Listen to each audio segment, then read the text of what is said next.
And this evening, just say a few words about these, what we just chanted in Pali. So these are recollections, according to the Buddha's recommendation, things to remember and think of frequently, qualities of the Buddha, the Dhamma, and the Sangha.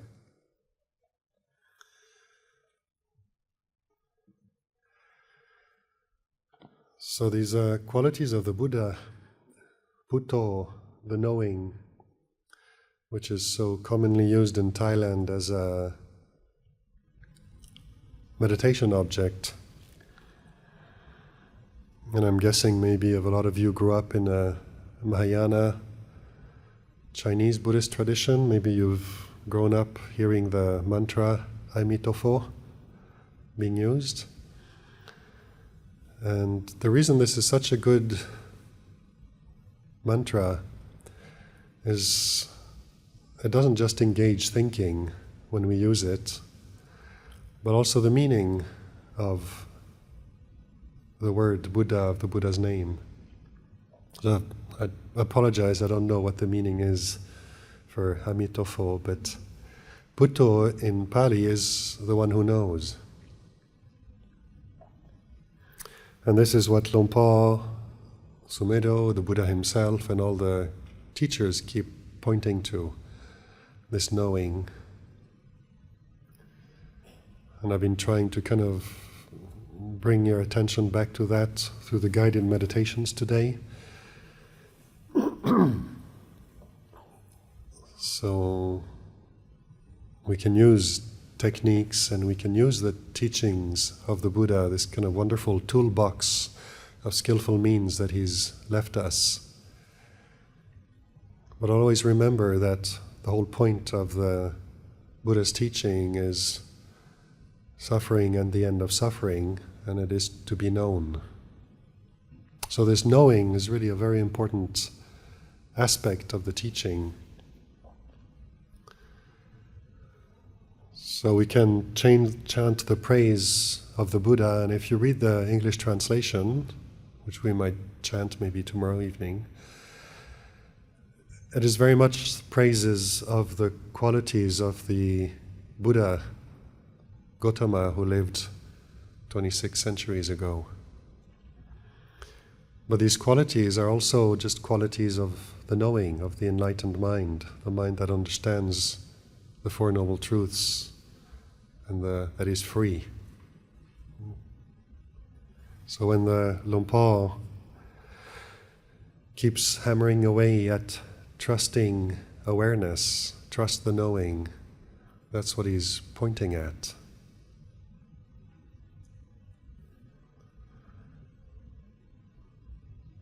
It's very interesting that we're so addicted to what we know, things that we can know, that for my part at least, until the Buddha or the Kubajans, the teachers, have started pointing out the knowing, I really never paid attention to it.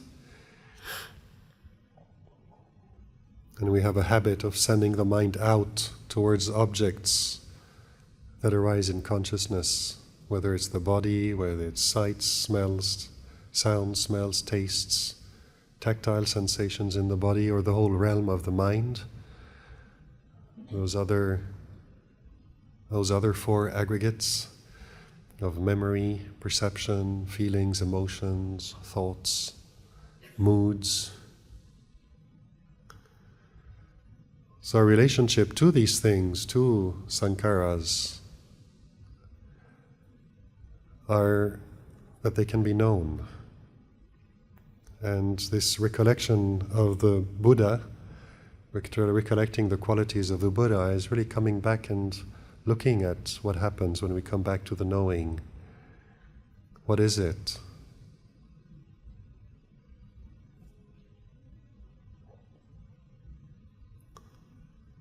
So sometimes it can sound a bit abstract, a bit ethereal, the knowing, trust and awareness, and people kind of wonder, trust and awareness. And they imagine something floating above the room, universal awareness, something else, and we're so accustomed to thinking and perceiving and relating to objects of consciousness that we try to objectify consciousness, something out there that we need to seek and find and know and trust. So just ask yourselves, am I conscious right now? We can all do that. And there's no one in this room who can answer no to that question. And when we ask ourselves that question, or if someone else asks you, are you conscious right now? You check. You're checking something, and you know you're here. You know there's consciousness, there's awareness. We don't usually look at that. We don't usually pay attention to it. And just skim over it. Luang Cha compared it to the threshold of the door of the house. We're interested in being at home, and then we have to go out for work, for a walk, to see friends, whatever. The threshold of the house is the one place we pass most often, and we never pay attention to it. We're always paying attention to outside. When we're inside, we head out. When we're tired, we come back in. And consciousness is like that, this quality of knowing we tend to not recognize. And because we don't recognize it, we don't value it.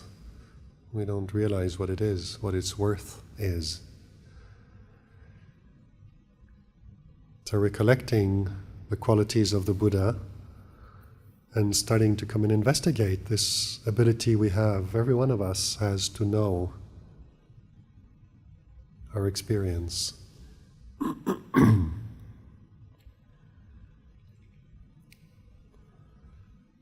So in all our relationship to everything is a relationship of consciousness, awareness, in relationship to objects of awareness, of consciousness.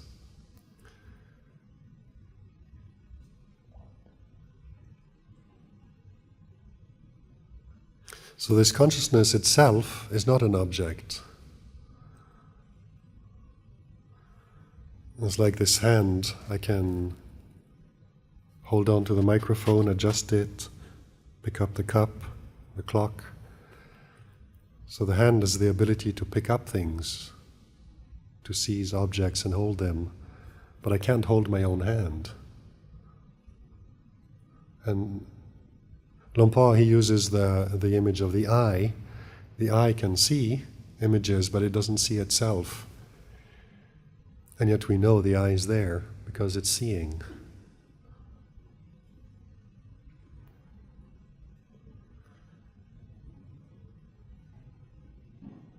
So when we practice, what we're practicing is learning to recognize this ability to know. And at first we do it in relationship to objects. We don't know what it is on its own, and because it's not something that can know itself as an object, we don't know how to recognize it. So we can recognize it in relationship to the 6 sense doors. So now, right now, most of you have your eyes open. You're looking, seeing the floor, the ceiling, myself, whatever. And notice how you can project out. So we can look at each other and start being interested in the details of man, woman, sitting on a chair, on the floor,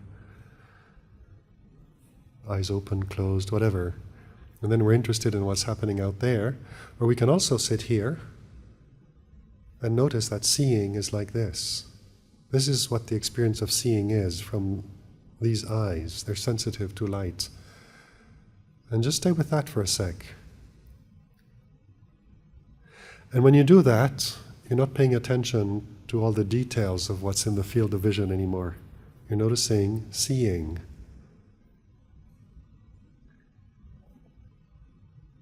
And then you can also notice the awareness of this process.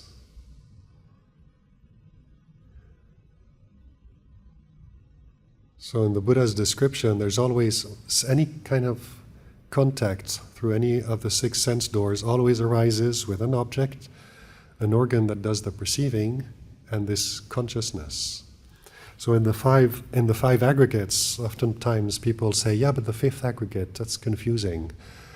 Because if Paul teaches that consciousness isn't born, doesn't die, and then in the 5 aggregates, it's impermanent, how does that work?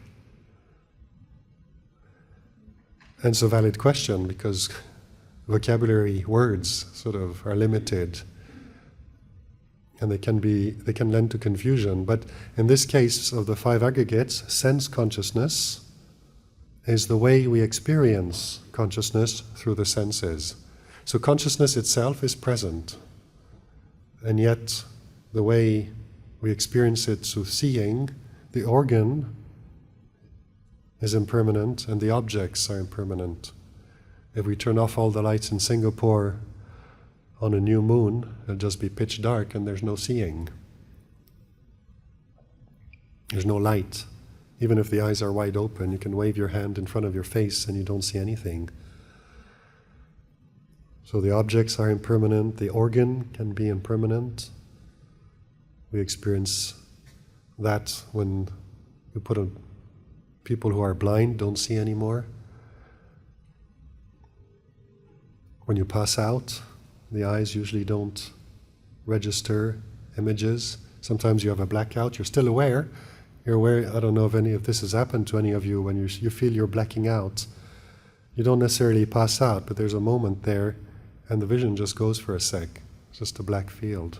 The eye probably doesn't receive enough blood for a moment and stop registering images. And then before birth there wasn't an eye. After death the eyes stop working. So the organs, eyes, ears, nose, the tongue, this body that feels and registers sensations, they're impermanent. And then the 6th sense door is all these memories and thoughts and emotions. And the mind is kind of the perceiving organ. They're objects of the mind. And yet there's still consciousness there that knows experience.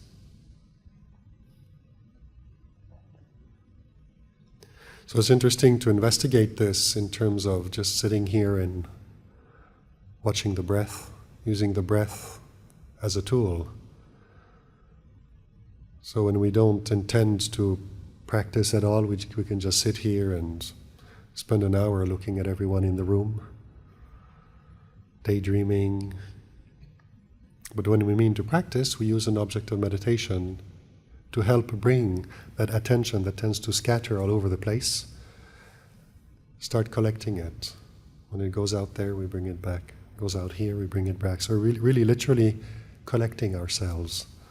A tendency to just go out in every which direction, we're gently bringing it back.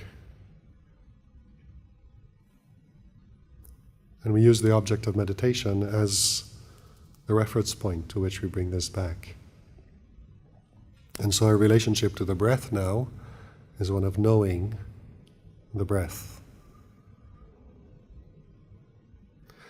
And where Buddha and Dhamma start coming together,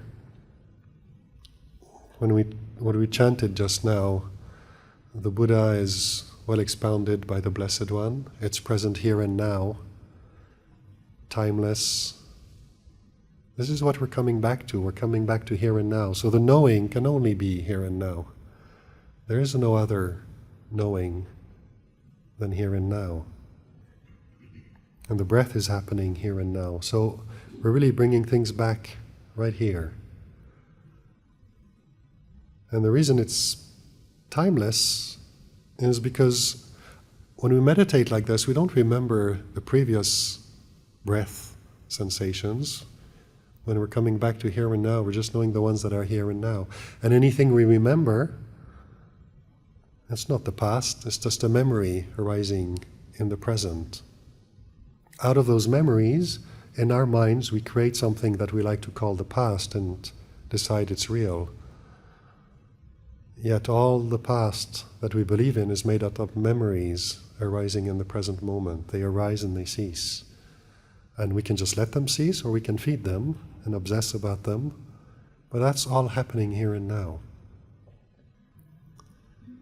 Any thinking about the future is thinking here and now. Those thoughts arise in the present moment. And the content is about tomorrow, which is the unknown, which is not certain what's going to happen tomorrow. So we imagine, we hope, we fear, we worry, get anxious, and all that is happening right here and now. So in order to learn how to recognize reality for what it is, in order to train ourselves, teach ourselves, and give ourselves the opportunity to recognize reality for what it is, we need to learn how to come back to here and now and just look at what's arising in the present and recognize it for what it is.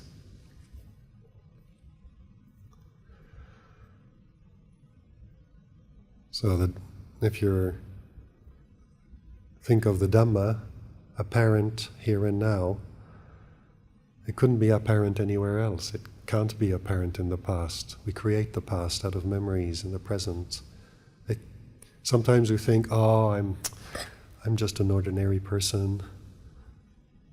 I've heard so many people say, I don't have much barami. I'll kind of work on it a bit in this lifetime, and then in the future, in another lifetime, maybe I'll get a chance to ordain and realize the Dhamma. It's fine to say that, but we just created an image here and now about the future. And if we grasp that image and we believe that it's actually true, well, we've just gone and given us a limitation.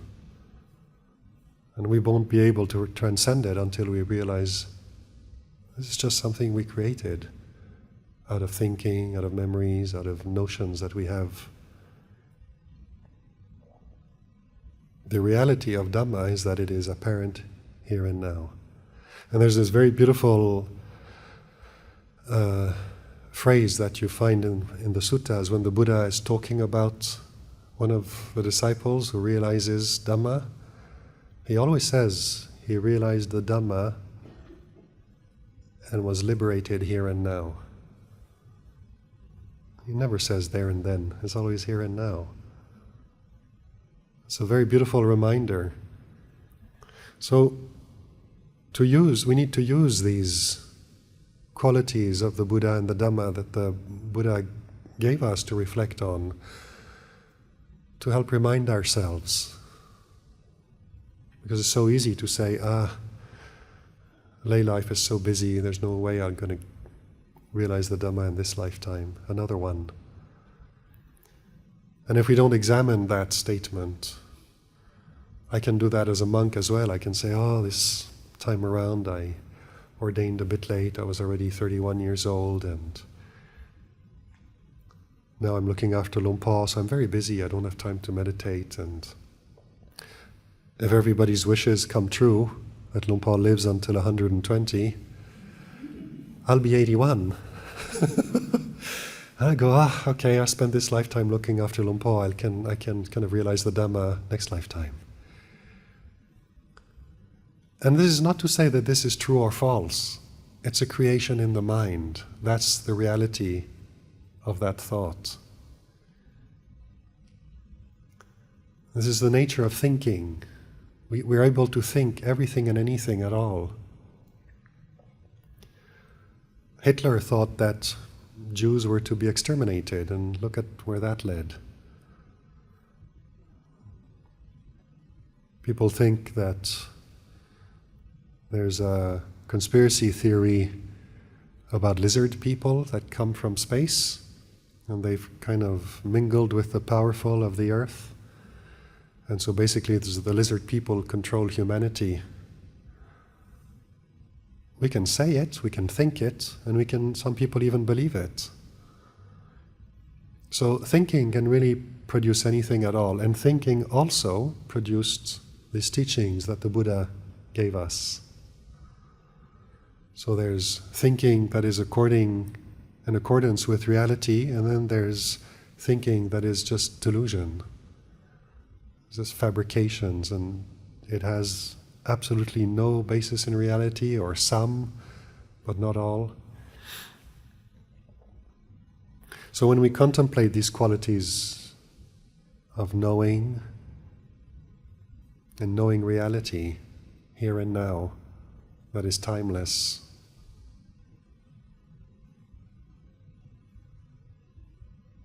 the more we look, the more interesting it gets, and the more we're drawn inwards to this knowing quality of our experience.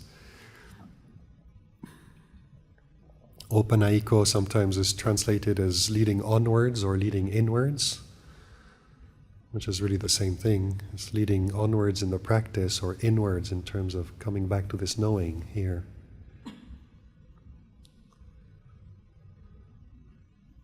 And Pachatang Veditabo Vinyuhi, to be known individually by the wise.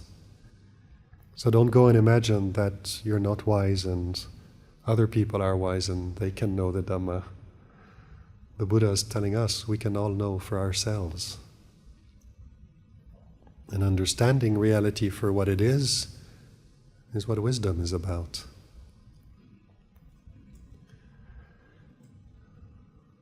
These qualities of the Sangha are very beautiful qualities to recollect as well,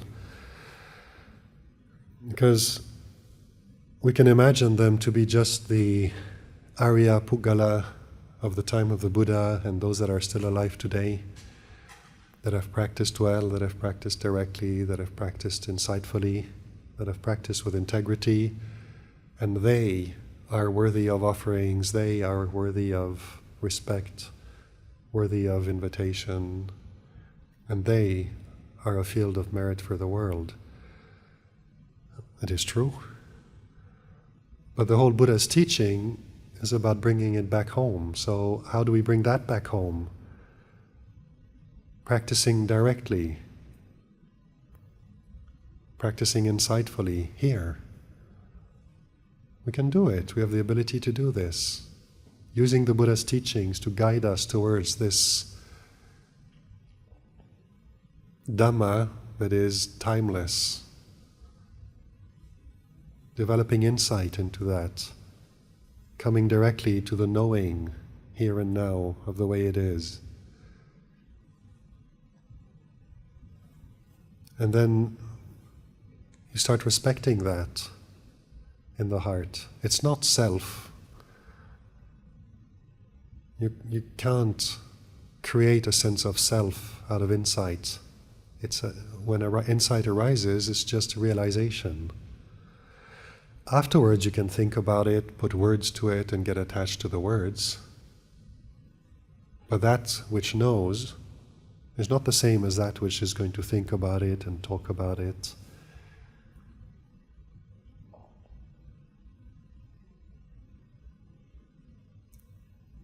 So we all, along the path of practice, develop insight. Every time we listen to the teachings and we sit together like this and start looking at the present moment, just sitting with his body, with his mind, and learning to see them in terms of what they are, in terms of Dhamma here and now, rather than in personal terms.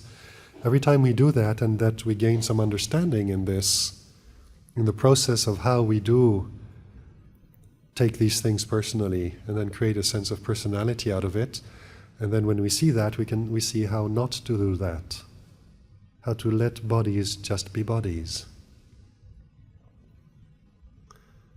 Every insight along the way is Ujjupatipanno, Jnanapatipanno. It's all Sangha in the heart, is the qualities of good practice growing in the heart. And they inspire respect, a sense of respect in these things that are growing in the heart, that we're developing.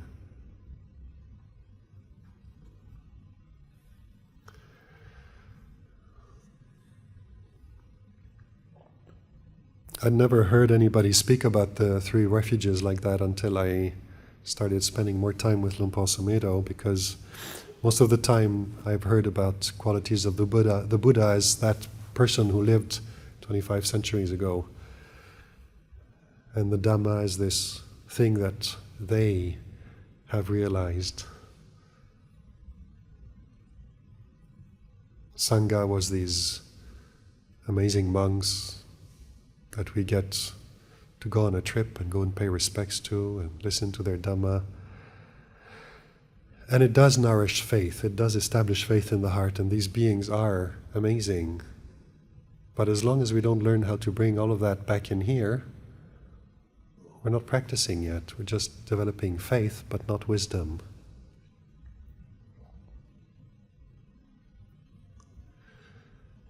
So every time Luang Por gives a talk, you'll keep hearing him talk about knowing, about awareness, about consciousness. He keeps coming back to that.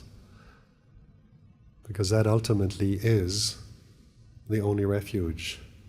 It is the only thing that is here and now that doesn't change.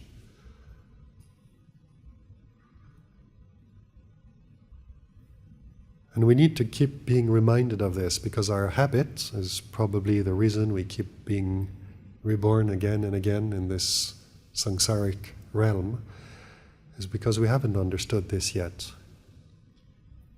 We keep investing into the sankharas, into the body, getting attached to the body, either because attachment through liking or attachment through disliking. It can be both. Wanting it to be healthy, wanting it to stay young, not to get old. Or if we get old, not to suffer, not to get sick. Some people get so caught up in this business of how they want the body to be that they believe it's possible at some point to make it live forever. So they take all kinds of supplements and vitamins and substances, and then they prepare and start paying for a vault where it's going to be frozen. So that maybe now medical science can't make it live forever, but down the line in the future at some point. That's how much we ignore the reality of this body. It's impermanent.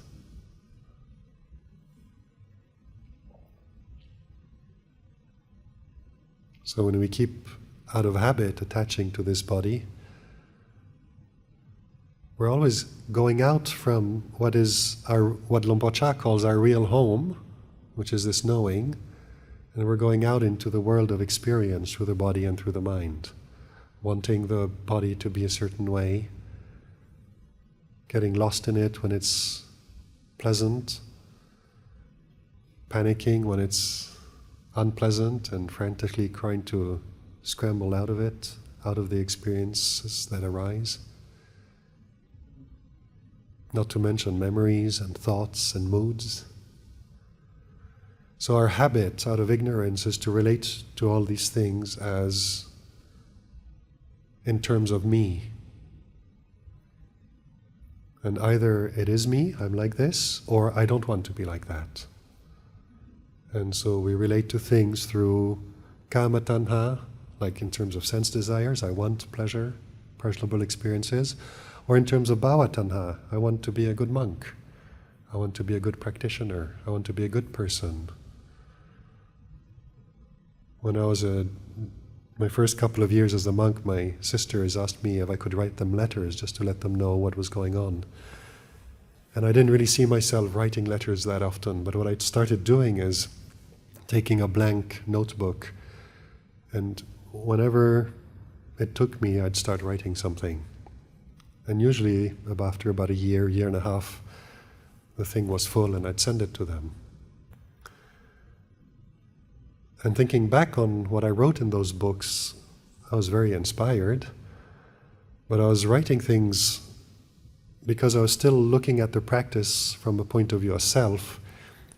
When will I manage successfully to keep all the rules of Vinaya, all 227, that we chant twice a month, plus a couple thousand others. Purity. We're told about purity. So if you develop pure sila, then you get really good samadhi. So I want to get that.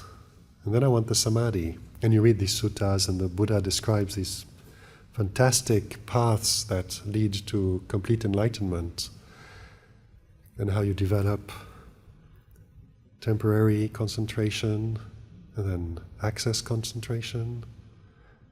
And after access, you have access to the jhanas. The 4 rupa jhanas, first, second, third, fourth, and I memorized all the characteristics, the way the Buddha describes them, and the metaphors. And the arupa jhanas, the formless absorptions, space, consciousness, nothingness, and neither perception nor non-perception. I didn't have a clue what it meant, but I wanted all. I wanted it. And I would just write this. It was like wistful thinking, dreaming, aspirations, faith. And there's nothing wrong with it, but looking back on it, I realize it was all from a sense of me. Not having any of that, suffering, being a putujana, wanting to get something out of the practice. And it's very easy to read the suttas, listening to the talks that monks give, in a way that feeds this very linear, sequential view of the practice. First, you got to do this. First, develop generosity, because that's the first step. And then you start considering sila, because generosity is easier to practice, whereas keeping precepts, that's a little bit more challenging. So start with the first step, and then go on to the next step, sila, and then really develop that until you've got a really good sila, because that is the foundation for stillness of the mind. If we're still remorseful about our speaks and actions, every time we sit down, these memories arise, remorse arises, and the mind won't settle. So good sila leads to good samadhi. And then according to who you ask, you need at least upajjhara samadhi, but possibly 4th jhana, and then you can start doing vipassana. That's way down the road there. And then how much vipassana you need to do before you're finally free, that's out of sight altogether. And sometimes if we don't question the perspective from which we're looking at things, we'll just buy that as a line. And then we engage and we start kind of on this linear path towards enlightenment, where I'm here and I need to get there. And we forget all about knowing reality here and now, liberation here and now. All of a sudden we're stuck with an image of liberation there and then. We've got some work to do, but there and then at some point, maybe, perhaps. And if we feel hopeful, then we practice, and then every now and then we get really discouraged and we say, we can't do this, and we just get on with our lives. So it's very useful and very beneficial for us to learn to look at practice in terms of these qualities the Buddha gives us to recollect. The knowing. And the knowing is here and now. We learn to recognize sankharas as all those things which arise and cease. And at first we recognize some, and then we get a little bit of stillness, and in relationship to this level of stillness, we recognize an equivalent level of arising and ceasing, until we realize that this thing is changing as well. So that's another insight. And then we learn to become even stiller so that we can really appreciate how this too, which was our refuge, is actually impermanent. And little by little, we're going inwards. Learning to really recognize this knowing, which isn't born, doesn't change, doesn't die, which is always present here and now, and that we can know for ourselves.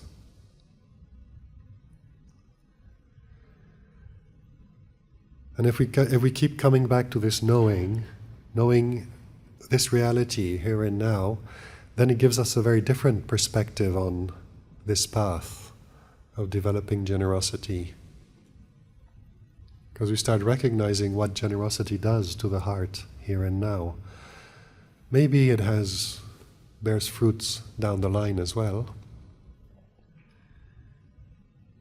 but we're happy to leave that to the law of karma. We're coming back to this refuge here and now, learning to recognize the consequences of our actions by speech and by body. A part of training in sila, in an ideal world, we take the 5 precepts one day, and then we're good for life. But if you look at how they're worded, we undertake the precept of training for the sake of refraining from. It's not like a commandment that we need to follow, and if we don't, we go to hell. So the Buddha is really kind of pointing out these are tools to be used. And coming back to here and now, to what we can know, as we're learning to study the conditions of the body, the conditions of the mind. What allows us, what is helpful in coming back to this knowing. And then when we come to this position of knowing, we realize all there is knowing. There is no me and you and them. There's knowing sankharas.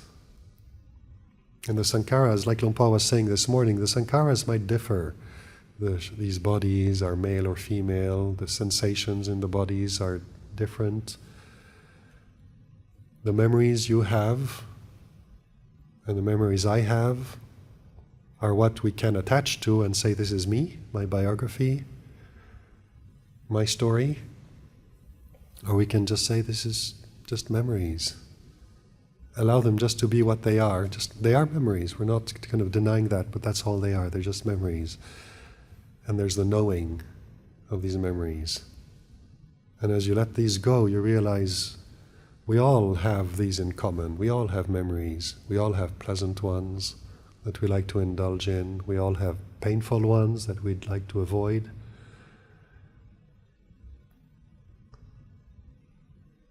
Sometimes the memories can be traumatic,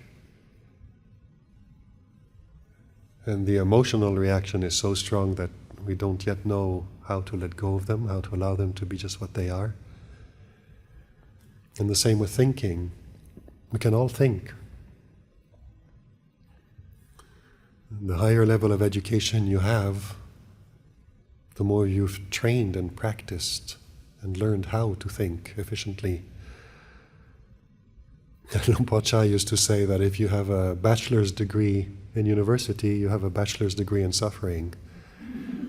If you have a master's degree in university, you have a master's degree in suffering. And if you have a PhD in university, you have a PhD in suffering as well. And you can see how that works, because we learn, society, this modern system of education teaches us to think very thoroughly, very well. And it is useful to get good jobs, to use thinking as a tool in life. But nobody teaches us how to put it down. So we learn the value of it, and then we end up stuck with it, and we don't know how to put it down.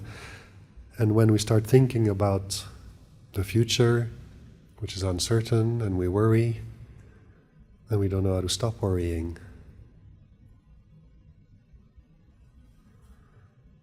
The other day someone was asking about a friend of theirs who's having a long-distance relationship,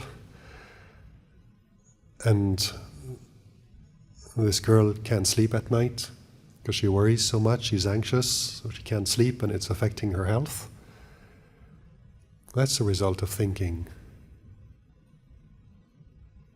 of believing our thoughts and getting so caught up in them that we don't know how to put them down. Just leave them alone. It's not necessarily a question of stopping the thinking, because thinking is a sankhara, and thinking arises and ceases according to its own causes and conditions.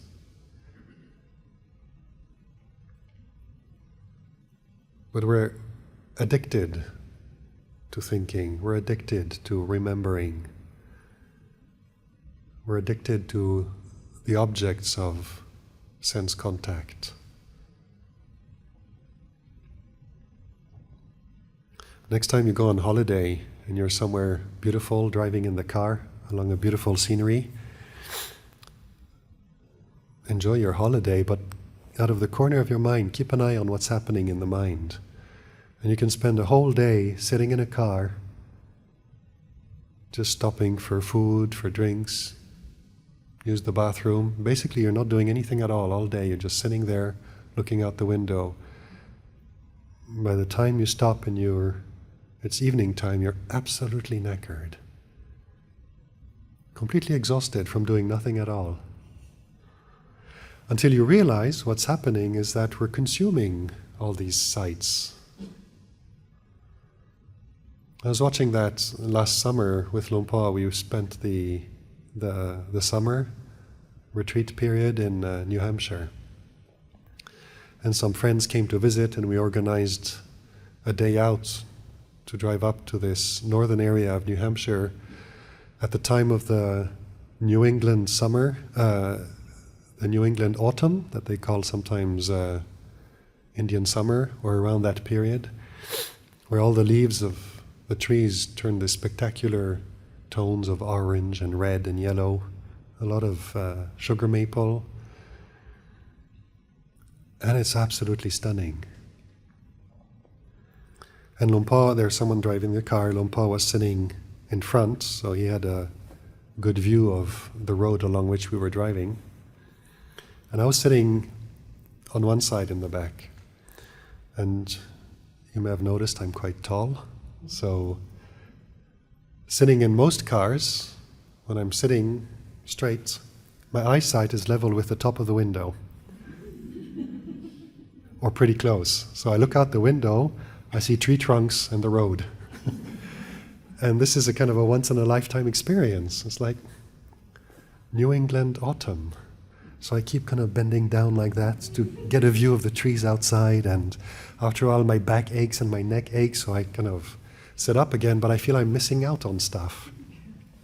So I lean forward and look between the front seat of the driver and the passenger, but again, it's leaning forwards, neck down, and no matter what I did, there was no way I could enjoy the spectacle comfortably. And it was really interesting watching the mind, because if I allowed myself to do that and try to consume all these sights and I noticed after a while that there's a particular tone of orangey yellow that I was always drawn to more than other colors. And so I'd look at all these kind of trees rushing by when you're driving at 60 miles an hour, and then all of a sudden you catch one that's just the right tone and it's gone. And this hunger to consume, to look at, to enjoy, to really feel that sense of like, look at that.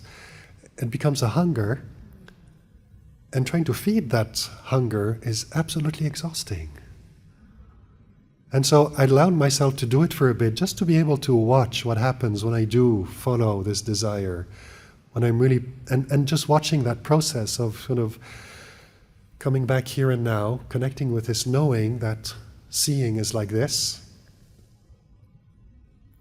and then following that and noticing this sense of really sending the mind out into the world. What's the consequence of that? What's the result of that? So desire arises,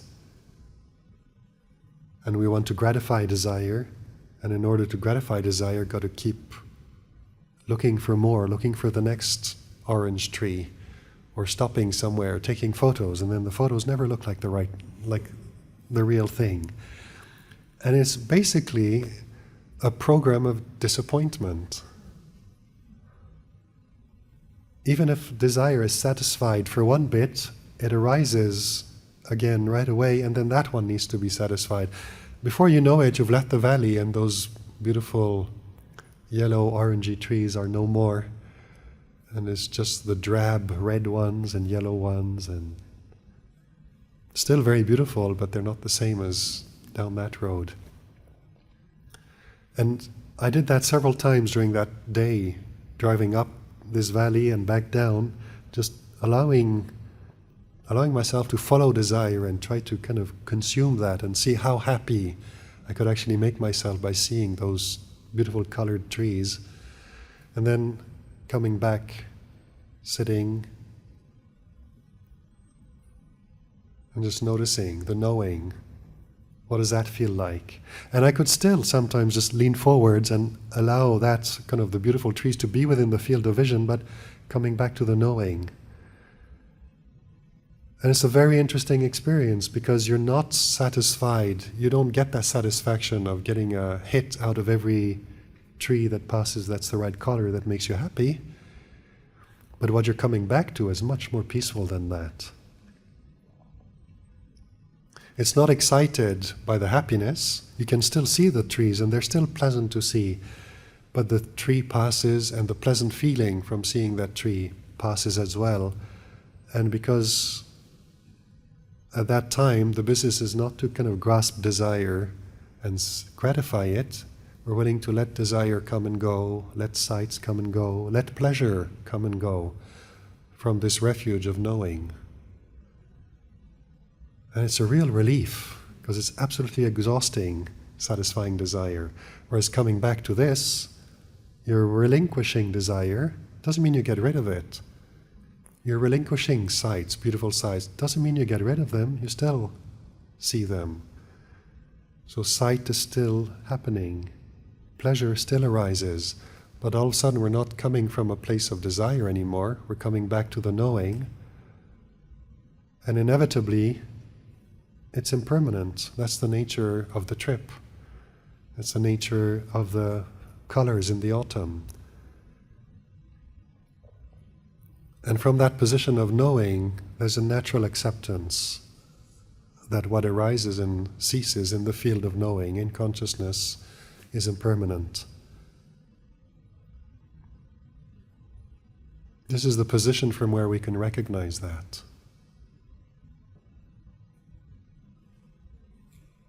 So this is where what we can come back to, where we let go. And if what arises is pleasurable, that's fine, it's okay. But our refuge is the knowing, our standpoint is the knowing. And as long as we stay there, we're safe from the suffering that arises once we go out and grasp anything. And in order to recognize that, well, we have to study both. To this day, even though, to my understanding, Luang Por has finished his work, he still tells me about times when he's just sitting in his room and starts thinking about the future. So he picks up thinking, and climate change, and the economy, and the war in Ukraine, and crazy politics, right, left, and center, and watches how the thinking naturally, because the future is the unknown, the thinking starts creating scenarios, and worry follows, and anxiety and fear. So he does that, and then he puts it down and comes back to the sound of silence, to the emptiness, and all the worry, anxiety, and fear just dissolve. And we can do this in the practice and learn both from sankharas what their nature are and what happens when we follow desire, we grasp desire and we follow, either to try to experience sense pleasure, more of it, we try to become somebody or something, or when we're trying to resist and get rid of the parts of experience, those aspects of relating to the sankharas that we don't like.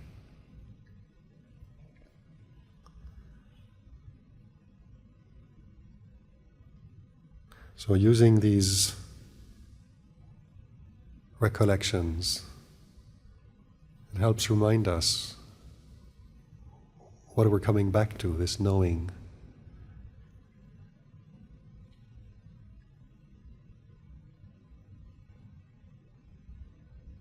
So when we sit here in these kind of times that are designated for practice,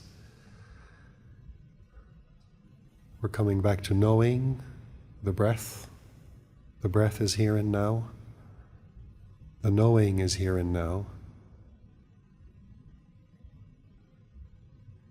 And then the nature of the mind, our habits, are revealed through this cultivation.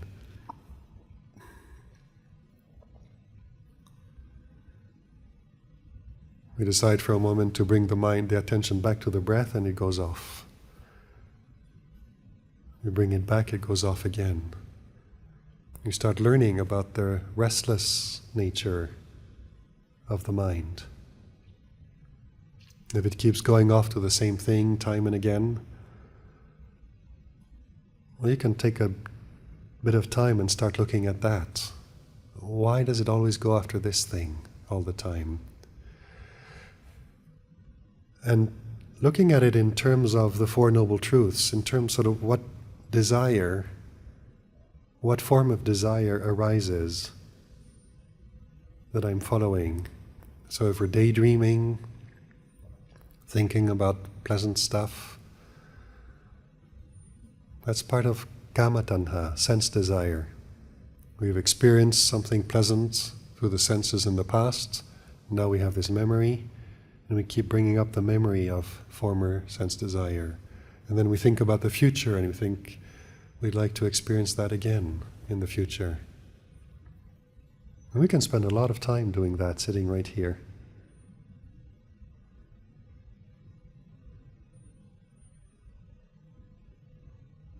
And so doing something as simple as that, just using the breath, coming back to knowing what there is here and now, what the breath is like here and now, that's our anchor. And then the habits in the minds, the memories, the thoughts that arise, sensations,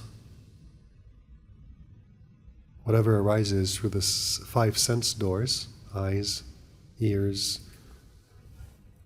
smells, tastes, and just the sensations in the body, we can notice what the habits are in the mind in how we react to those. And the reactions are always coming from the fact that all contact is either pleasant, unpleasant, or neutral. And we, out of habit, react to pleasure by wanting to stay with it and wanting it to last forever. If it ceases, trying to get more. And out of habit, we relate to the unpleasant aspect of experience by either resisting it or trying to get rid of it, suppressing it. That's desire. It's either kama tanha, bhava tanha, or vibhava tanha. And then there's the knowing. And the knowing is always the escape and the refuge. Because we can know sense contact. We can know memories. We can know thoughts, moods, and we can know desire. Desire to be, desire to get, experience, or desire to get rid of. And every time we come back to that knowing, we're free from the conditions that arise and cease. Practice is going to reveal this. So we've got to be willing to come here, sit down, as all of you have decided to do for a week, and meet experience. This is actually really quite praiseworthy what everyone is doing here, with being willing to just sit down and watch this body, this mind, and learn from it. Because this is what the first noble truth is about. The Buddha is just pointing out to the fact that there is suffering. How many people are willing to say, okay, let's go and meet that guy? It's not usually the way we react even to the word suffering.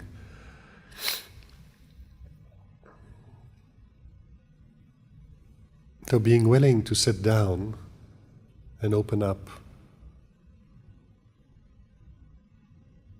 that's actually quite extraordinary. That willingness is an acceptance.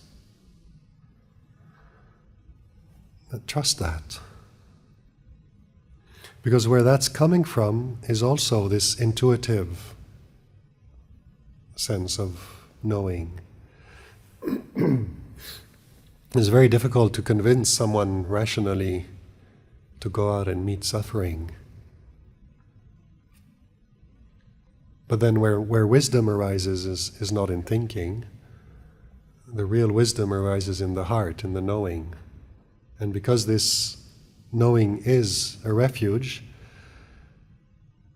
when we keep coming back to it, we're cultivating it as a refuge. We're learning to trust it.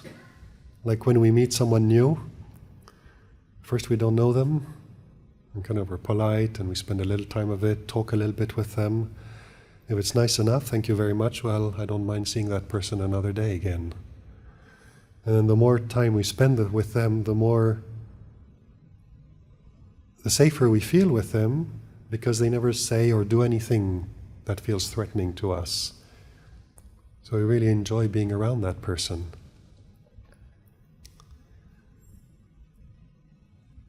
That's trust. It's something that grows through experience. So trusting awareness, as Luang Por keeps teaching us, something we need to come in contact with and learn to know the value of this refuge. And like he himself does, like don't be afraid of grasping desire, grasping sankharas, but with this intention to understand what's happening, to understand what the consequences are of attaching, of grasping. And meeting suffering. So we learn to kind of realize that we can actually sit here, for example, and have a sore knee or a sore hip, or our bottom is going numb because we haven't moved for a while. And just sitting with it, you can see this process, when we're sitting down, first we sit down and feel comfortable enough, sigh and start relaxing, and we come to the breath, and the only thing distracting us sometimes is memories, thoughts and stuff. But little by little we start settling down, and all of a sudden this guy starts hurting. And the mind goes out to it and starts worrying a bit.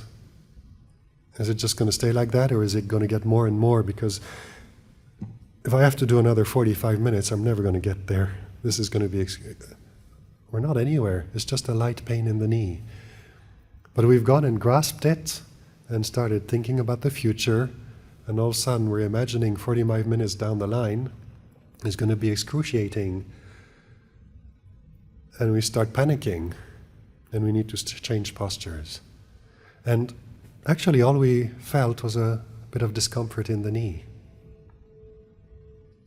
So when we're willing to kind of start investigating how we react to life, we take something as simple as that arises in the practice, and we say, okay, right now it hurts a little bit, this I can endure. Let's see what happens. If it does become excruciating, by all means, change postures, but challenge yourself to watch it and notice all the fabrications that arise in the mind, the thoughts about how terrible it could get, the people who've trashed their knees sitting too long and end up sitting in chairs all the time, they can't sit on the floor. Or maybe you've had an accident in the past and the knee is sensitive and you don't want to have an operation. Like all of this is just mental proliferation. It's suffering because it's unpleasant. It comes up with fear and worry and the pain. So there's the suffering of the physical, the unpleasantness of the physical sensation, and then there's all this suffering that arises in the mind with it. And to be willing to meet that. Be willing not to change postures just for a little while longer.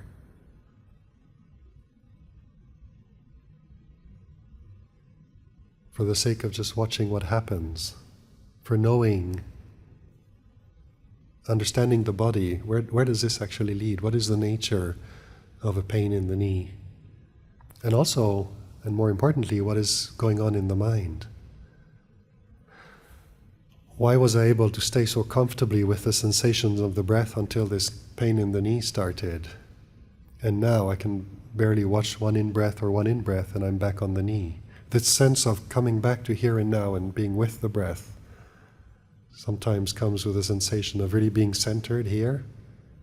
And then the pain in the knee arises and you can literally sense yourself leaving the center and going off to the periphery of the body. Be willing to investigate that. What's happening?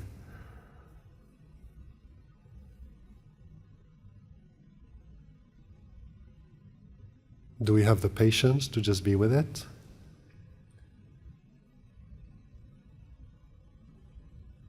Can we also allow it to be a situation where the body is teaching us its limitations? And if the body is of a limited nature like that and it doesn't take long before it hurts, how do we develop meditation where we can just sit still for hours and hours? Because the body is going to hurt. So how do we find that ability to sit with pain in the body, but we successfully stay with the breath? We can use willpower and concentration techniques to sort of block off the pain or whatever. But can we use wisdom? Because willpower is not going to last forever if we try that. And if wisdom is what leads to liberation from suffering, from this whole scenario that keeps arising in the mind that we keep getting caught up in because the pain in the knee. What is the wisdom that allows us to be with that and leaves us free?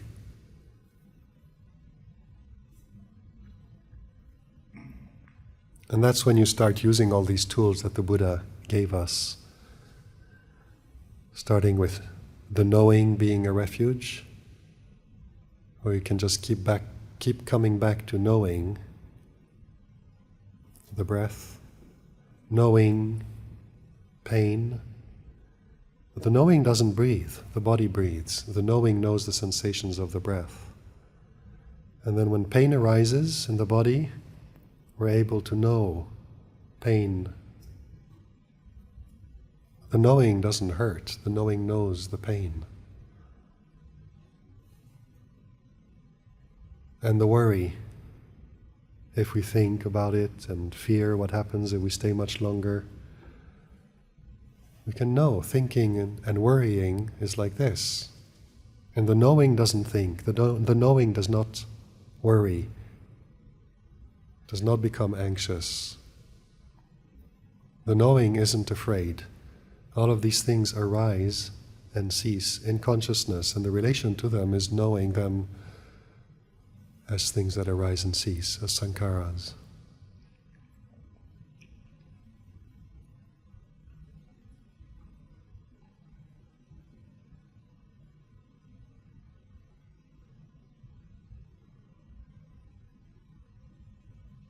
When we come back to this knowing, and we can really appreciate this position of knowing, sensations in the body, knowing, thinking. Thinking is like this. If we believe the thoughts and then we go off and we're caught into the story, and then we come back and we say, whatever the thoughts are about is always just thinking. Knowing knows, and thinking comes and goes. And memories about pain in the past. You just keep coming back to this knowing. And then you're cultivating a relationship to it, which is pachatang oeditabo vinyuhi. You're cultivating this understanding. You can know for yourself. This is the knowing, and this is an object that arises and ceases. Keep cultivating that. Sometimes the objects are screaming really loud at us. Pain that's unendurable, memories that are traumatic, terrible scenarios of the future that cause us impossible worry. We almost lose our minds. This can happen, but in a context like this, we're staying at Meng Monastery. The conditions provided to us are comfortable enough, they're safe. We have food and drinks, we have a resting place, we have quite decently comfortable seats to sit on and meditate. So we're unlikely to experience something akin to crucifixion or anything like that.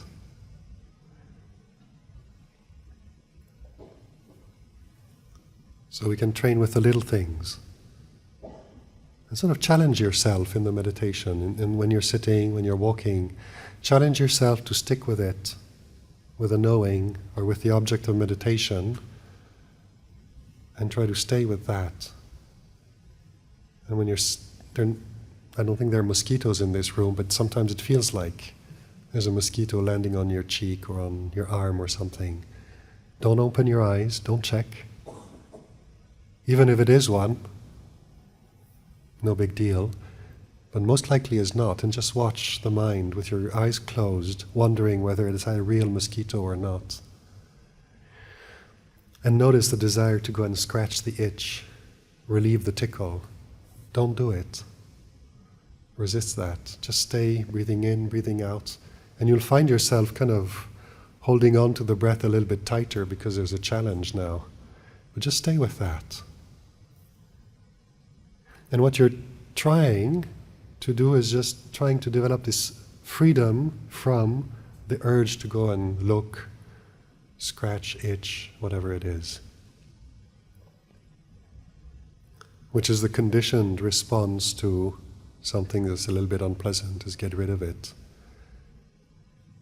Am I able not to follow that? And then you're coming back to this position of knowing, sensation. It's a little bit unpleasant, maybe a little bit painful, and there's this urge to get rid of it. And you determine to know all of that. Not to follow it. Otherwise what we do every time we follow it, we're cultivating slavery to desire. Every time we want something good, we have to go and get it. Every time we experience something unpleasant, we have to find relief from it. Then we're slaves to desire. So becoming free means we come back to this position of knowing, and we allow it to be. We allow the sensation to be what it is. We allow the feeling, maybe unpleasant, just to be what it is. Allow the desire to relieve, to scratch, to itch, to change postures. Allow that desire to arise in the heart. Allow it to arise in consciousness so that you can know it. You can feel it. Desire is like this. But knowing doesn't desire. Just keep coming back to that. And little by little, by using the small opportunities that arise every moment of conscious life, and observing what happens when we do follow and observe what happens when you come back to the knowing and stay with that, choose to stay with that. Appreciate the difference. And inevitably, the picture that reveals itself, that each one gets to know for ourselves, is how grasping desire and following it leads to more suffering. Every time we come back to the knowing, suffering just arises and ceases, but the knowing doesn't suffer. So that's where suffering ends. That's Nirodha. So we learn to trust that awareness with these small challenges, all these small opportunities we get all day. And don't underestimate how much learning comes from that. Sometimes we may have the notion that in order to become proficient, we need to learn with the little things first, and then we upgrade to tougher stuff, and we go up level by level, and again we're thinking in a linear way. But when you practice like this, practice with the small things, it's not about the things themselves, whether they're small or big. And that if you only practice with the small difficulties of life, you've got to go out and meet greater difficulties to improve your ability to let go of them. That's not how it works.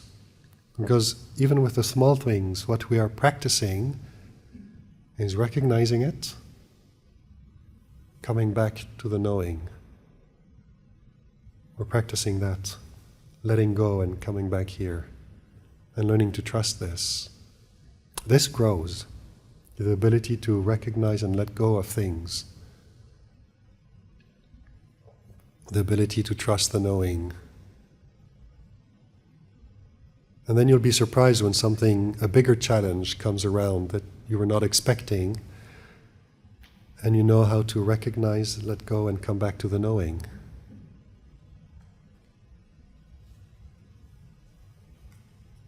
So what we have the opportunity to do here this week in these very beneficial circumstances is just that. All these little things that arise through the day. Just use it. Use sitting, walking, standing, lying down later at night. Use the breath. Use the thinking, the remembering, the moods. They're not, every day we get up, it's a different mood. Throughout the day, the moods change. Our emotions arise and cease according to what's happening inside, outside. Use that. And every time you wonder, how do I use this for practice? Just come back to the knowing. Can I know this? Can I know this mood, this thought, this sensation?